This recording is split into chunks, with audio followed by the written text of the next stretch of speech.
Hello everyone, বিগত 10 দিন তোমাদের সাথে কোনো ভিডিও শেয়ার করা হয়নি, তো আজকে চলে এলাম তোমাদের সাথে আবার ভিডিও শেয়ার করতে। তো আজকে আমি বাড়িতে করেছিলাম নিজে হাতে পটল চিংড়ি রান্না। এদিকে শিলে বাটনা করে নিলাম, ওইদিকে পটলও ভেজে নিয়েছিলাম।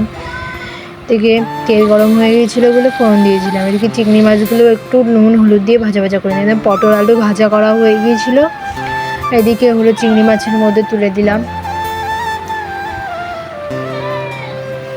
এদিকে নাড়াচাড়া করে নিলাম, নিয়ে হলো হলুদ লবণ মশলা সবই দিয়ে দিয়েছিলাম একসাথে। তারপরে একটু হালকা করে জল দিয়েছিলাম, তারপরে লঙ্কার গুঁড়ো দিয়েছিলাম যাতে কালারটা সুন্দর হয়।